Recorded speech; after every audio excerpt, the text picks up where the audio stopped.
Well, Nicholas Steno is known as the father of modern stratigraphy. In the book I quoted from earlier, Dott and Batten, by Dott and Batten, Evolution of the Earth, that I was taught from at Indiana University. He's a geologist. Now he's come a long way from unchristian geology to creationism. We read concerning Steno, besides correctly interpreting fossils, Steno drew some even more important conclusions about the strata in which they occur. And he was a contemporary with Sir Isaac Newton, for example. So they're going back to some ancient textbooks that they continue to use. The result was formulation of most basic principles for analysis of Earth history.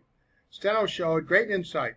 Steno's axioms provide the ultimate basis of practically all interpretations of Earth history, so their importance can hardly be overemphasized. Now, Steno was what's known as a flood geologist. He believed that the complete geologic record was produced as a result of a great catastrophic deluge. However, he wrote the rules that we use today to interpret the strata.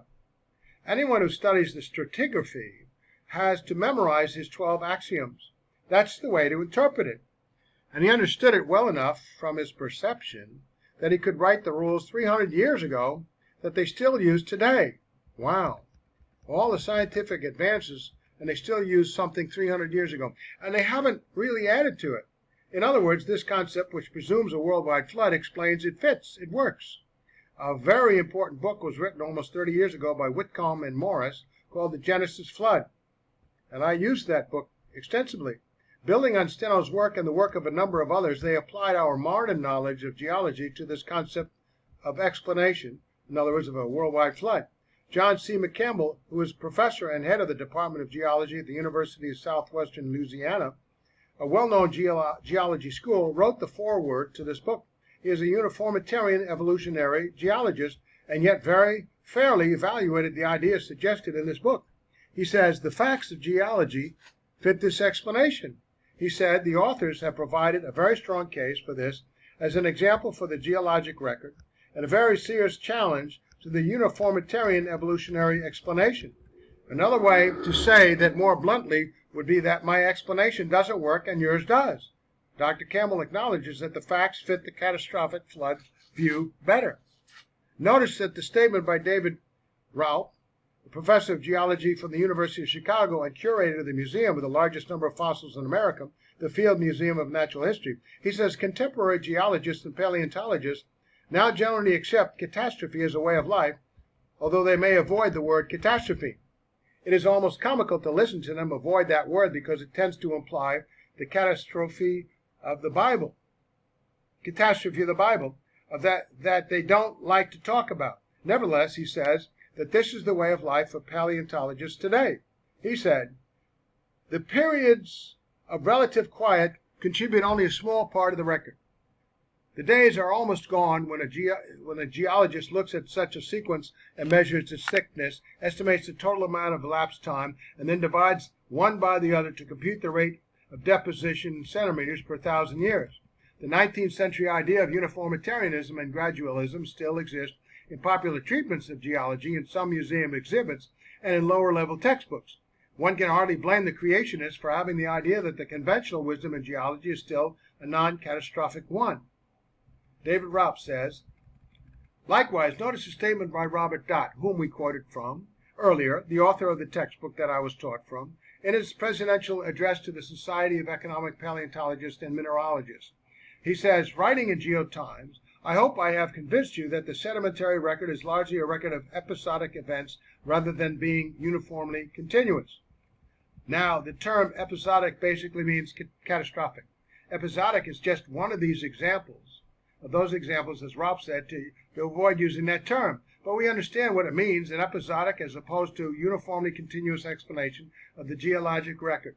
He says, my message is that episodicity, well, all these words, is the rule, not the exception. We need to shed those lingering subconscious constraints of old uniformitarian thinking. From these statements, you can see that there has been a change of towards catastrophism in the thinking of the geologist. A very dramatic illustration is seen in John Horner's book, Digging Dinosaurs. He found thousands of dinosaur bones up in Montana, and he writes in this book, judging from the concentration of bones in various pits, there were 30 million fossil fragments in that area. At a conservative estimate, we had discovered the tomb of 10,000 dinosaurs. There was a flood, which Horner indicates was what placed the fossils the way he observed them. This was no ordinary spring flood from one of the streams in the area, but a catastrophic inundation. Now he's not talking about the Noahic deluge. He is a firm, thoroughgoing evolutionist. See how they pull back? He surmised that volcanic activity catastrophically killed and buried all those dinosaurs with a local flood coming along later on to deposit them as he observed them in place today. But when he looks at the rock record in this place and other places that he studied, it is obvious that it was a great flood that produced this, not a local one. When you find the bones oriented north and south and segregated small and large, it's very obvious that this was done by a large water flow. And when you have it over such a huge area, and you have 10,000 dinosaurs involved in just one place in that area, you have a huge catastrophe. He continues to say, that's our best explanation. He seems to make the most sense, and on the basis of it, we believe that this was a living, breathing group of dinosaurs destroyed in one catastrophic moment. Now, these are his terms, the terms of an evolutionist. And we saw from Dott, this is not the exception, this is the rule. Now they still cringe at thinking it was all done by one giant flood. It's too close to implications they want to avoid. But when you look at the evidence, we see more and more that it is imperative that we not place these layers of rock millions of years apart. That's part of the implications of the discoveries at Glen Rose. Instead of fossils being millions of years apart, we find them together. Notice, for example, the implications of the evidence seen at the Grand Canyon. Here at the bottom, we find the Mojave limestone. Directly above it, we find the Redwall limestone. The Mojave is the bottom layer of that geologic common, the Cambrian era. Now, 200 million years above that, we find the Mississippian era. We find the Cambrian era on the bottom of the canyon and the geologic column then. There are a number of intervening eras and hence layers of rock that are supposed to be there according to evolutionists, but we are told that erosion occurred. They weren't there. Okay, erosion occurred. Wow, magic wand. Therefore, throughout the canyon, and now we go directly then to the layer of Redwall limestone, the Mississippian era, skipping almost 200 million years. But when we look at the surface interface between the two layers of limestone that are supposed to be 200 million years apart, guess what? The line between the red and the lighter colored limestone is straight as an arrow and level for hundreds of miles. Now we know what erosion does, even hundreds of years of erosion. It doesn't leave straight and level surfaces, so much the more, 200 million years of erosion. But that's not the worst problem. As we examine the edge, we notice the Mojave, the Cambrian, but then a little layer of the Redwall, and back to the Mojave, and then to the Redwall, and then to the Mojave, and then to the Redwall, and then to the Mojave some 6 times. How do you skip 200 million years 6 times? No, these aren't. These are interbedded. Now, when you learn Steno's axioms, you know that when you find layers that are interbedded, that they're not million years apart, they are contemporaneous. They had to be laid down together. There's no way to escape that conclusion. The entire column is one great catastrophic event, and that is the explanation. It fits the facts. So much for Grand Canyon being layers and layers of millions of years. It's one catastrophic event, worldwide flood, if you please. See? You can't draw the conclusion and pull back on the truth. So Dott and Batten says, we're warned by David Raup about this when he says, one of the ironies of the great creation-evolution debate is that the creationists have accepted the mistaken notion that the fossil record shows a detailed, orderly progression. And they have gone to great lengths to accommodate this fact into their flood geology. I don't know where he gets that. He, of course, points out that there is no such thing. And you don't have to have an explanation for a detailed, orderly progression because it does not exist. He readily acknowledges that. It is a mistaken notion, as he tells us. So compare the rest of this quotation with Dr. Batten's notes. I took notes and I typed them in. A large number of well-trained scientists outside of the evolutionary biology and paleontology have unfortunately forgotten the idea that the fossil record is far more Darwinian than it is. This probably comes from the oversimplification inevitable in secondary sources. low-level textbooks, semi-popular articles, and so on. Also, there's probably some wishful thinking involved. In the years after Darwin, his advocates hoped to find predictable progressions. In general, there have been not found. Yet the optimism has died hard, and some pure fantasy has crept into the textbook. Some, mostly fantasy. David Raup goes on to say, here we go. What we see when we look at the fossil record is billions and billions of dead things and rocks laid down all over the world. We're living in a veritable graveyard. Billions of dead things and rocks laid down by water all over the world is eloquent testimony to the fact that there was a great catastrophe. Yes. And it's catastrophic, and it's never uniform. It's going to be a certain number of principles like sphericity and density, things will be deposited, but different waves come at different times with the same kinds of things in it or different things, and it's all chaotic. The millions of fossils that we see in the museums around the world and in the rocks provide convincing proof for creation, certainly evidence that would sustain that concept. Let's begin with a statement made by S.M. Stanley, paleontologist from Johns Hopkins University. He says, "It's doubtful whether in the absence of fossils the idea of evolution would represent anything more than an outrageous hypothesis. The fossil record, and only the fossil record, provides direct evidence of major sequential changes in the Earth's biota." Nonsense! Because the fossil record isn't consistent around the world. You have chaos everywhere, disorganization everywhere. Hardly ever supports the textbooks, even a little bit.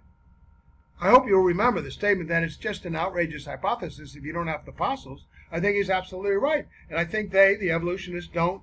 There is direct evidence for creation, and that's provided here. If evolution is true, then we should see the simple, slow beginning gradually increasing in complexity over time. On the other hand, if creation is true, then we should see a sudden and complex beginning and a wide variety of creatures from the start, beginning in the Cambrian rock strata, which is the lowest rock strata in all the rock stratas we find that has anything alive in it, fossils, indicators of life.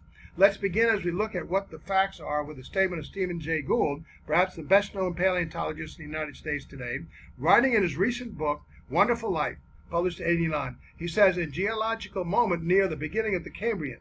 The Cambrian is that bottom layer at the bottom of the geological column where life begins to be shown in fossil record. Nearly all modern phyla made their first appearance. The 500 million subsequent years have produced no new phyla.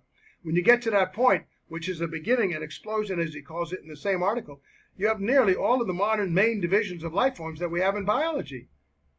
Just like Genesis chapter 1, in the beginning, God created heavens and the earth. Everything was there in those 6 days. And there have been no new phyla since then, only twists and turns upon established designs, he says. So we have the basic design in place in a geological moment in the beginning of the Cambrian rock strata, right at the beginning of the geological column. Compare another quotation from Stephen Gould from Dr. Batten's notes.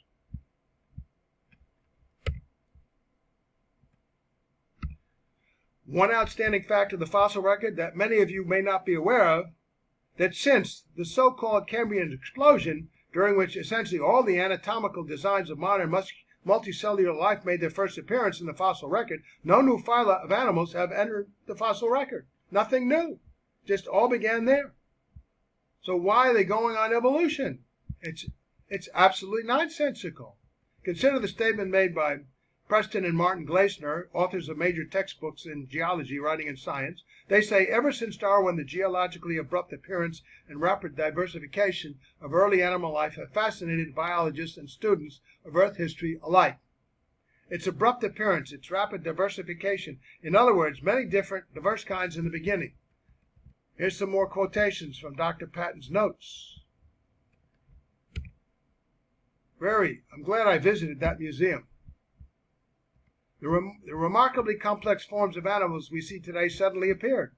This moment, right at the start of the Earth's Cambrian period, marks the evolutionary explosion that filled the seas with the Earth's first complex creatures. This is generous material, gushed one researcher.